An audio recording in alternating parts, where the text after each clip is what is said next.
चलिए, तो आज हम लोग क्लास शुरू करने वाले हैं पार्टनरशिप, है ना। 11th क्लास में हम लोग पढ़ के क्या आए थे, 11th क्लास में हम लोग सोल प्रोप्राइटरशिप पढ़ के आए थे, जिसमें एक ही बिजनेसमैन होता था। सारा कैपिटल, सारा प्रॉफिट, सारा लॉस वो खुद मैनेज करता था, खुद अरेंज करता था, ठीक है। लेकिन 12th क्लास में जैसे ही आप इंटर करते हैं तो आपका सोल प्रोप्राइटरशिप हट करके एक नया बिजनेस आ जाता है, जिसका नाम है पार्टनरशिप बिजनेस।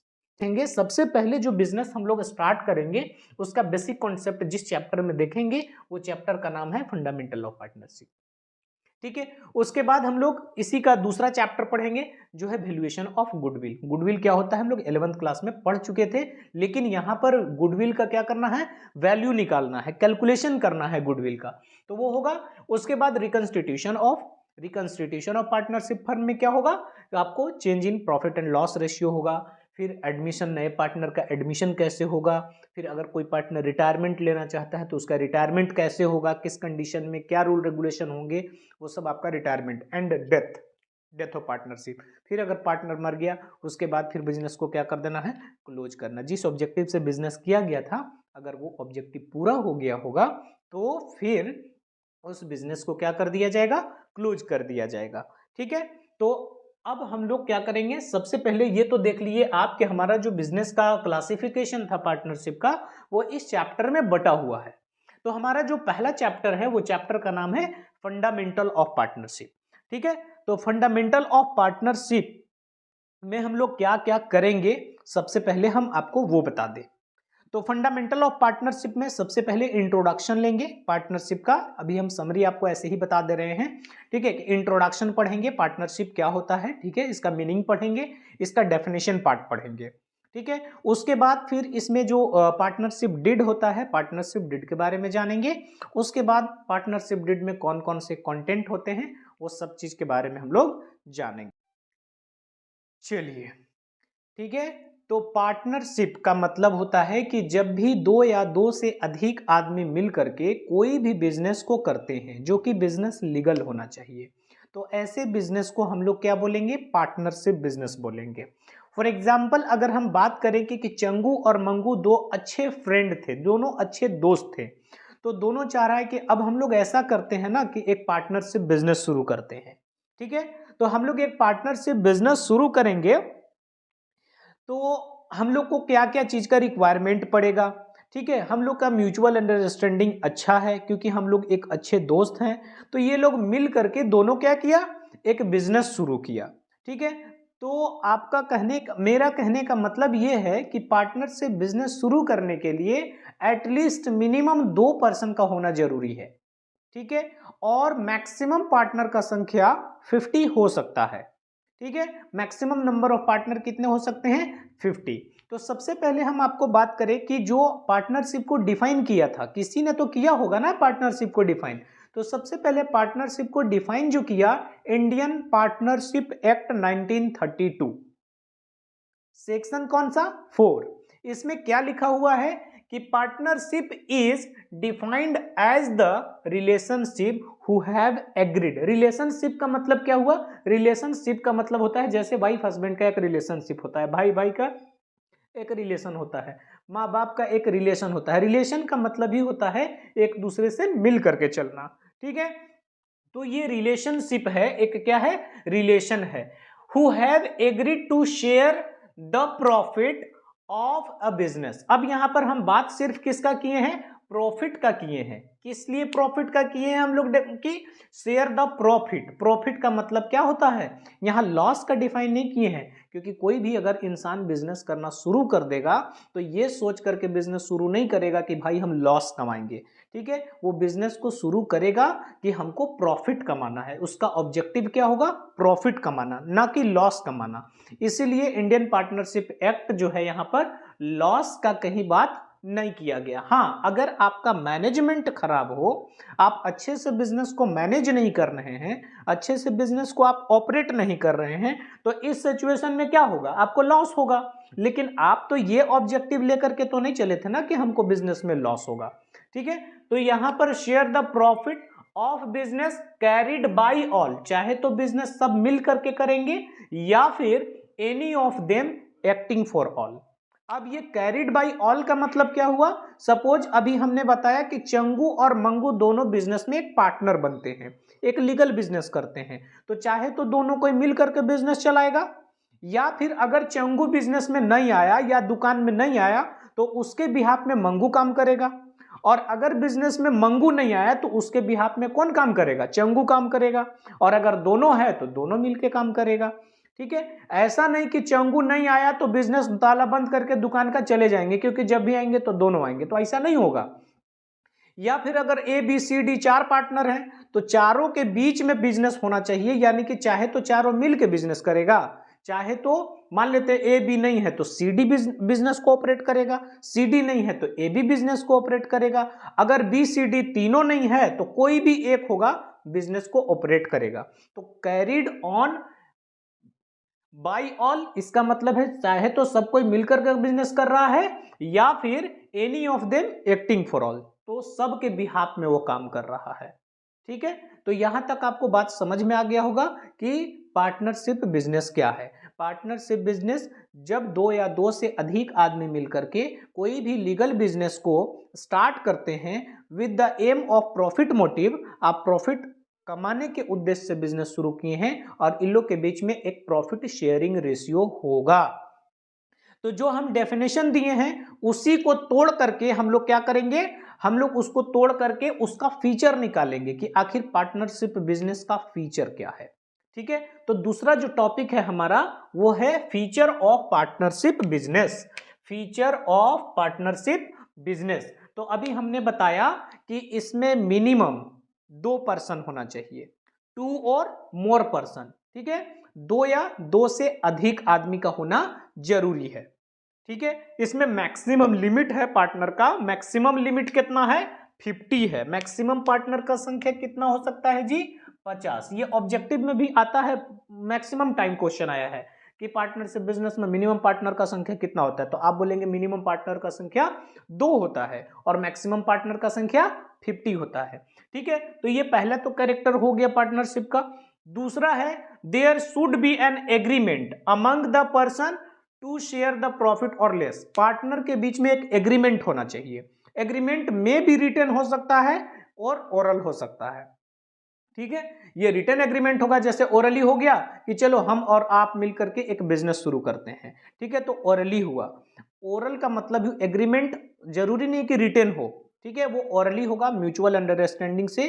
ठीक है, तो ओरली भी हो सकता है और रिटन भी हो सकता है, लेकिन मैक्सिमम टाइम में एग्रीमेंट जो है वो रिटन होता है।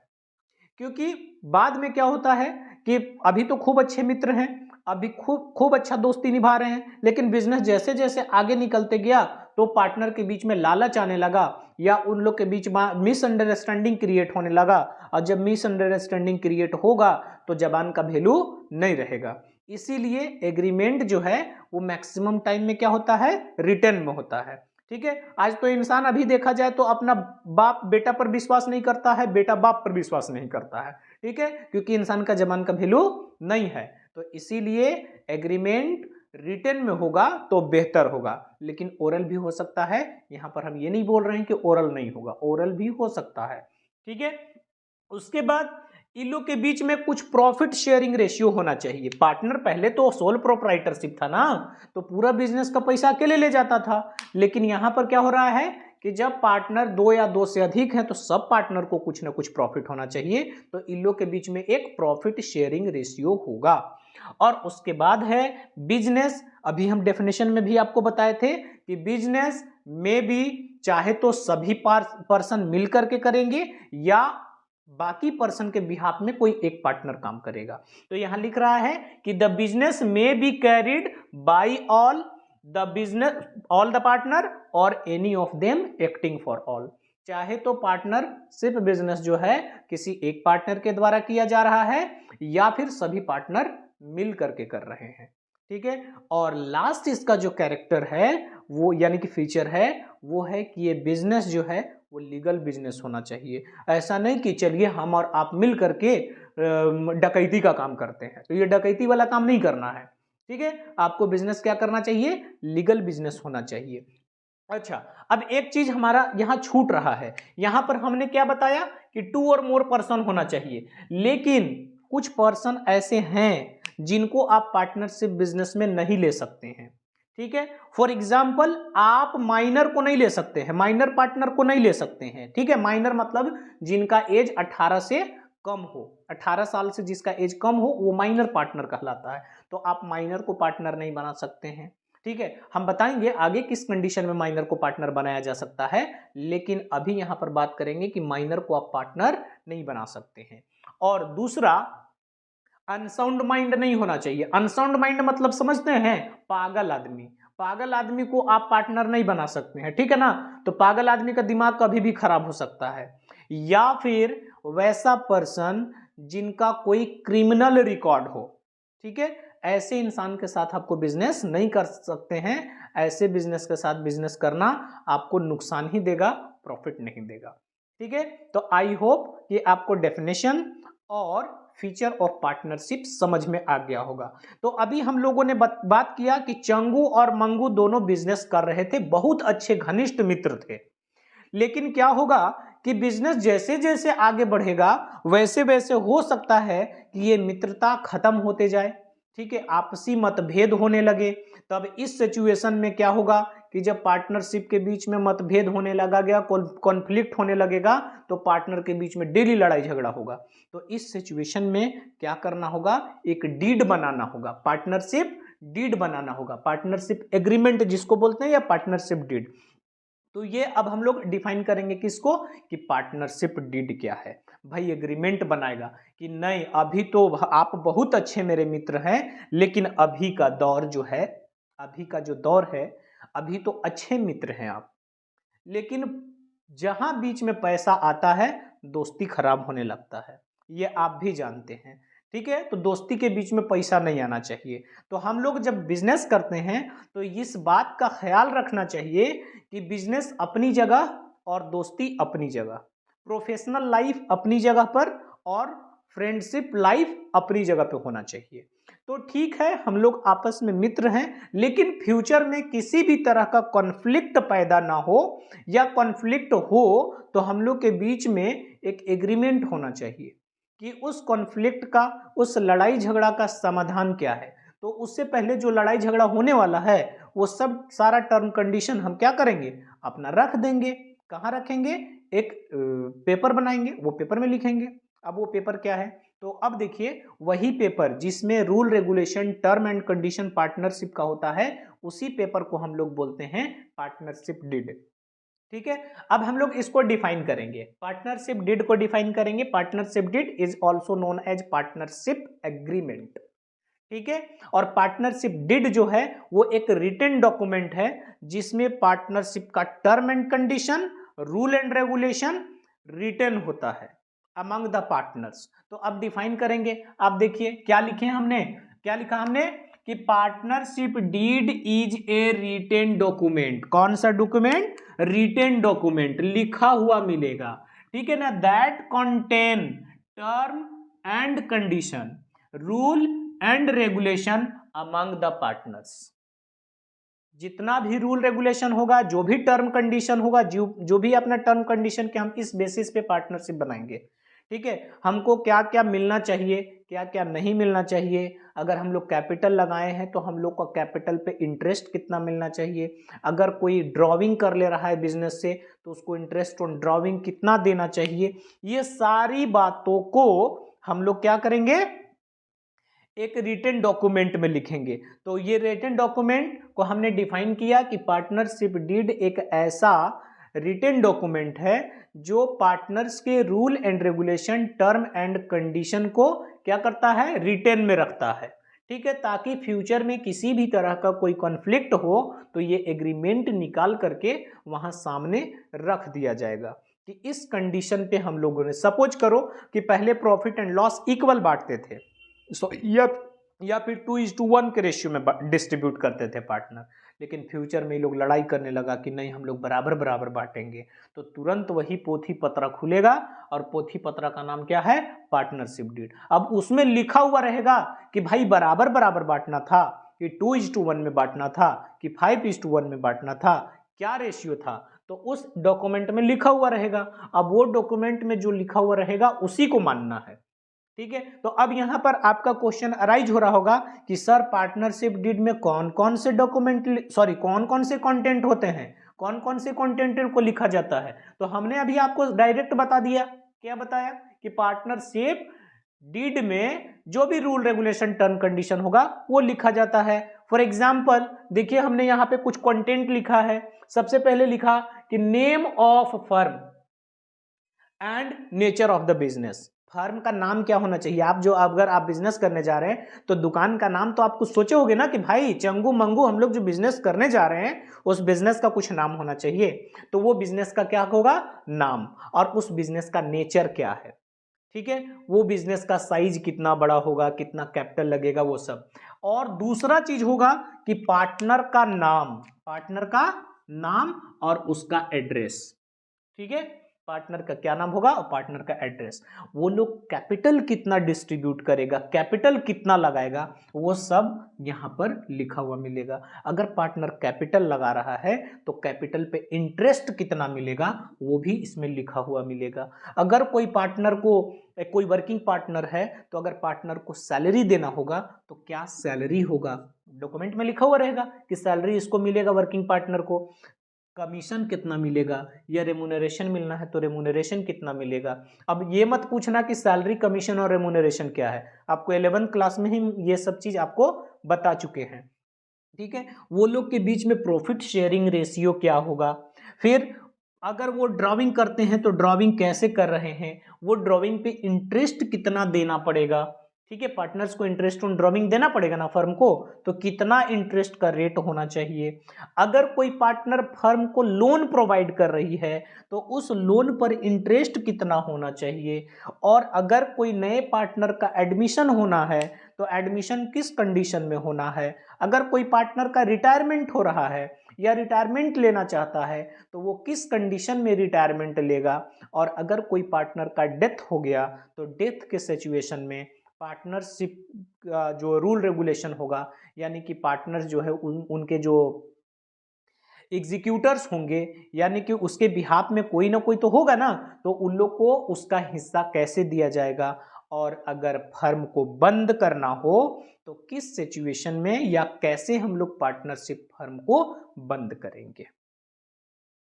ठीक है, आई होप कि यहां तक सबको और सभी बात समझ में आ गए होंगे।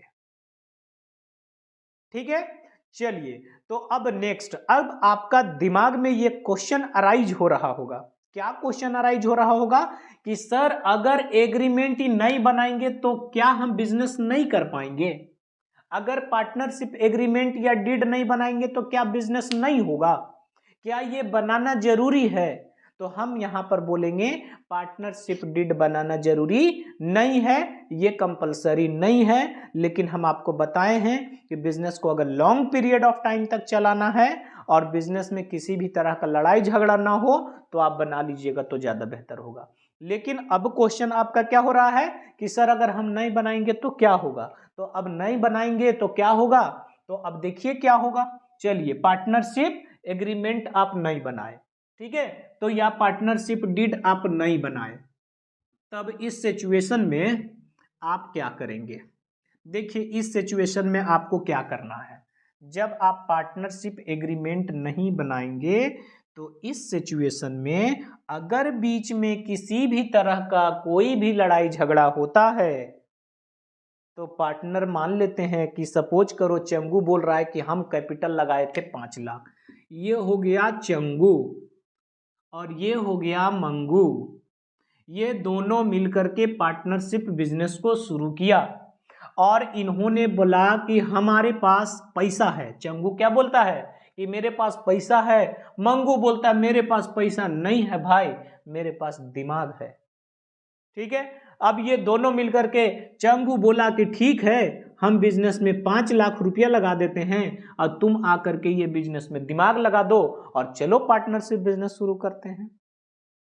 और अब अभी हम यहां पर बताए कि एग्रीमेंट नहीं कर रहा क्योंकि दोनों बहुत अच्छा मित्र था ना, बहुत अच्छा दोस्त था। तो दोनों बिजनेस को क्या कर दिया, शुरू कर दिया। कौन सा बिजनेस को शुरू कर दिया, ये मत बोलना कि स्मगलिंग का बिजनेस शुरू कर दिया। ये लोग बिजनेस कर दिया, मान लेते हैं एक क्लॉथ का बिजनेस किया, क्लॉथ शॉप ओपन किया। अब बिजनेस चलता गया, 1 साल हुआ, इन्होंने प्रॉफिट कमाया 10 लाख रुपया। दोनों मिलके प्रॉफिट कितना कमा लिया, 10 लाख रुपया प्रॉफिट कमाया 1 साल में। अब आता है बात प्रॉफिट एंड लॉस डिस्ट्रीब्यूट करने का।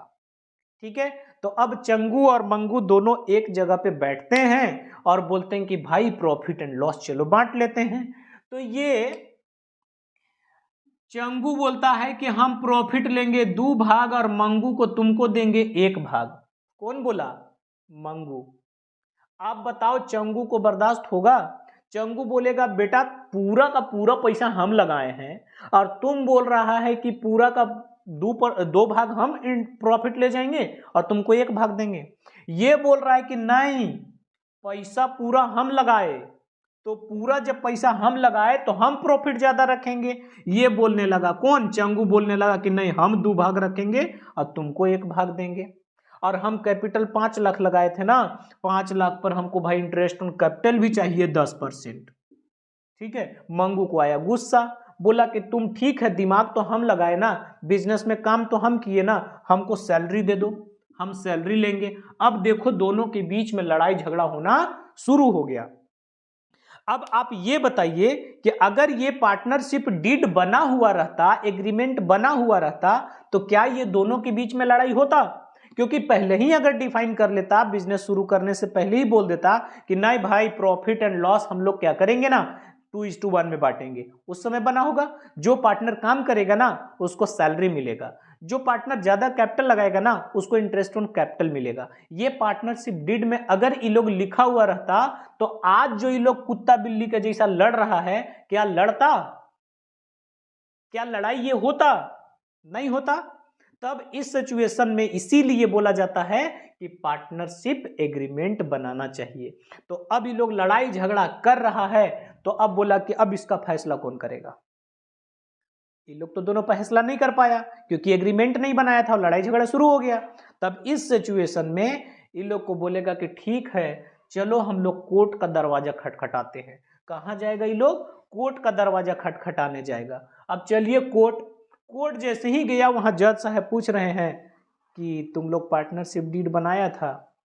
चंगू मंगू दोनों बोलता है नहीं मालिक हम लोग तो पार्टनरशिप डीड नहीं बनाए थे, और अगर डीड बनाए थे तो लाओ कुछ पेपर, तुम लोग रिटन डॉक्यूमेंट कुछ किया था? इन लोग दोनों बोला कि नहीं हम लोग कोई रिटन डॉक्यूमेंट नहीं किए थे। तो जब रिटन डॉक्यूमेंट नहीं किया था तो जज अपना क्लर्क को, ठीक है, बोलता है कि तब लाओ पोथी पत्रा। कौन सा पोथी पत्रा? जो ये पार्टनरशिप एक्ट कानून जो बना गया था, ये कानून जो बना था 1930 वाला, वही पोथी पत्रा जज साहब खोलेंगे और उसमें बोलेंगे कि देखो तो जी इसमें क्या क्या लिखा हुआ है कि अगर पार्टनरशिप डीड पार्टनर्स नहीं बनाएंगे तो उसका क्या कंडीशन लिखा हुआ है। कौन सा? इंडियन पार्टनरशिप एक्ट का 1932 वाला पोथी पत्रा खुलेगा। ठीक है, वो पेपर खुलेगा और इंडियन पार्टनरशिप एक्ट में आएगा 1932 में लिखा हुआ है कि अगर पार्टनरशिप बिजनेस में आप अगर पार्टनरशिप डीड नहीं बनाते हैं तो उस सिचुएशन में प्रॉफिट एंड लॉस पार्टनर्स के बीच में इक्वली डिस्ट्रीब्यूट होगा। पार्टनर को क्या करना है? इक्वली देना है कि जब पार्टनरशिप डीड में अगर पार्टनरशिप डीड नहीं बनाया पार्टनर, तो उस सिचुएशन में पार्टनर चाहे कितना भी पैसा लगा ले, पार्टनर चाहे कितना भी काम कर ले, तो उस सिचुएशन में सभी पार्टनर को बराबर बराबर प्रॉफिट में हिस्सा मिलेंगे। ठीक है, और दूसरा सिचुएशन कि अगर कोई पार्टनर फर्म को लोन दिया हो, लोन प्रोवाइड किया हो, तो उसको interest on loan 6% per annum दिया जाएगा। ठीक है, 1 साल का। और इसके अलावा अगर कोई बोल रहा है कि भाई इंटरेस्ट ऑन कैपिटल दे दो, नहीं मिलेगा। फिर बोल दिया भाई सैलरी दे दो, नहीं मिलेगा। फिर अगर बोल दिया भाई रेमुनरेशन दे दो, नहीं मिलेगा। ठीक है, ये दो के अलावा कोई भी कुछ बोला कि इंटरेस्ट ऑन कैपिटल दे दो, इंटरेस्ट ऑन ड्राइविंग चार्ज कर दो, या इंटरेस्ट ऑन लोन 10% दे दो, या सैलरी दे दो, या कमीशन दे दो, नहीं, किसी को कुछ नहीं मिलेगा। ये दो ही चीज मिलेगा कि भाई प्रॉफिट एंड लॉस बराबर बराबर मिलेगा, और इंटरेस्ट ऑन लोन अगर पार्टनर कोई लोन प्रोवाइड किया है तो उसको 6% पर एनम इंटरेस्ट मिलेगा अब्सेंस ऑफ पार्टनरशिप डीड में। आई होप कि यहां तक सभी को अच्छे से क्लियर हो गया होगा। ठीक है, तो ये हमारा थ्योरेटिकल पार्ट था कि पार्टनरशिप हम लोग शुरू करेंगे। पार्टनरशिप जब आप शुरू करेंगे तो कैसे कैसे आपका, अब यहां पर आप क्वेश्चन कर रहे हो कि sir absence of partnership deed में आपने बताया कि absence of partnership deed 1932 act के हिसाब से कोई अगर सैलरी मांगता है तो सैलरी उसको नहीं मिलेगा, अगर कोई पार्टनर रेमुनरेशन मांग रहा है तो उसको नहीं मिलेगा। ये सेक्शन 13A में डिफाइंड है। ठीक है, अगर प्रॉफिट एंड लॉस रेशियो है तो इसको इक्वली डिस्ट्रीब्यूट होगा। ये आपका पार्टनरशिप एक्ट 1932 में सेक्शन 13 सब सेक्शन बी में डिफाइंड है।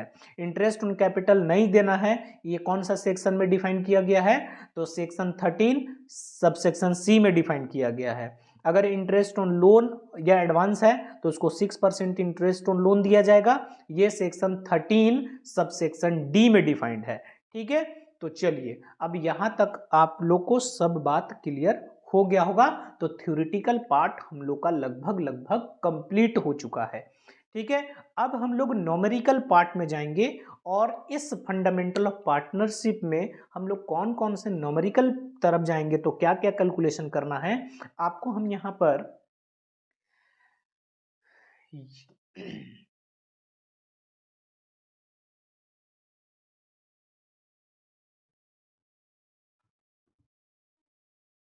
सबसे पहले आपको देखना है यहाँ पर या फिर हम लोग नेक्स्ट क्लास में देखेंगे इसको। नेक्स्ट क्लास में क्या देखेंगे कि हम लोग कौन कौन सा टॉपिक कवर करने वाले हैं। ठीक है, नेक्स्ट क्लास में हम लोग कौन कौन सा टॉपिक कवर करने वाले हैं। तो सबसे पहले हम आपको बताएंगे कि इंटरेस्ट ऑन कैपिटल कैसे चार्ज किया जाएगा या कैसे फाइंड आउट किया जाएगा, इंटरेस्ट ऑन ड्रॉविंग कैसे फाइंड आउट किया जाएगा, और उसके बाद फिर आपका profit and loss appropriation account कैसे बनेगा, ये प्रॉफिट एंड लॉस एप्रोप्रिएशन होता क्या है। उसके बाद फिर आपको partners capital account, and then last में होगा आपका पास्ट एडजस्टमेंट एंट्री। इसी में पीएल एप्रोप्रिएशन में एक और चीज है, वो है गारंटी ऑफ प्रॉफिट। ठीक है, किसी पार्टनर को गारंटी दिया जाता है।